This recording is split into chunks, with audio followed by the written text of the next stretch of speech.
Hey Escambia County Public Schools, are you looking for a better calendar system to organize your events and stay up to date with all the current changing details? Well, make the switch to digital planning. Then join us for Tech Tips in a Flash with your Instructional Technology team as we look at getting started with Google Calendar, a great place to quickly schedule meetings and events and get reminders about upcoming activities. Keep yourself organized so you always know what's next. Once we navigate to Google Calendar, let's look at some of the features and options from our landing page. On the top right corner, you have these three lines which will help you expand or collapse the menu for better viewing. If you're wanting to plan out in advance, we have these two arrows that'll help you toggle between previous and future months so you can plan accordingly. When you're ready to return to the original date, click on Today and it'll take you right back to the current date and month. As we continue with our options across the top, you'll click this magnifying glass to quickly search for keywords for events. You also have the ability to choose how you want to view your Google Calendar. Some like it by day, some like it by week. Here you can make that selection, and you also have the ability to go back to that menu and click on Show Weekends or any of the other preferences listed there. So let's turn our attention now to the settings. Click on this cogwheel to open your settings. And once you make that selection, you'll have all of these available to choose from.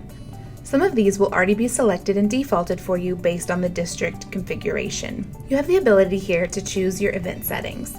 This default duration makes your event 60 minutes unless you provide other times in the creation of your event. You can select a different option here from the drop-down. If you'd like to do speedy meetings, seeing the notation below, you can make a check mark in that box to include that preference as well. Default guest permissions allow each guest that you invite to your calendar event to have the following permissions as a default. You can also make these changes individually per event if you choose. With your general notification settings, you can choose here how you would like to receive notifications for your calendar. The View Options section gives you the ability to customize these preferences to change the view of your calendar. Google Calendar also gives you the availability to choose your working hours and location. If you'd like to enable the feature for working hours, just put a check in that box and select the days that you would like to set hours for. Adjust the hours for a selected day, and if they're all the same, you can click this quick button to copy to all. Once you've set your preferences for your general settings, click that arrow to go back to our landing page. As we look down at the options on the left-hand side, you can see that Creation button, a calendar for your total viewing, and here we have our calendars. Anything under My Calendars is the calendar that you've created or a default one set by Google. Anything under Other Calendars is going to be a calendar that somebody else has created and shared with you. It will appear here once you've accepted that invitation. Looking under My Calendars, you can see here that we have three dots that are going to provide you with more options for that specific calendar. You can select your own personal color here to customize it for your personality. You can also click on Display This Only. This will allow you to see just this calendar listed in your calendar view. Just put a check in the box next to other calendars when you're ready to view them again. Looking back at more options, you can click on Settings and Sharing for this specific calendar. For your default calendar, you'll see some of these settings have already been entered for you, but you can change things like name or description, but the rest of it is set for you based on our organization. When deciding on access permissions for events, we have a few options to look at. Make Available to Public is an option but should have careful consideration as you don't want to display secure details. If this calendar is for individual use, skip that selection. Do select the option to make it available for the district if you would like other people within the district to see your availability to better schedule meetings and events. If you do select that option, then you have an additional drop-down to choose a preference of how they view your details. This default selected here can also be changed per event. For the third option of Show Calendar Info and Other Google Apps, it is best practice to leave this unchecked. That way, other apps cannot manage and see events on your calendar, and this keeps information secure.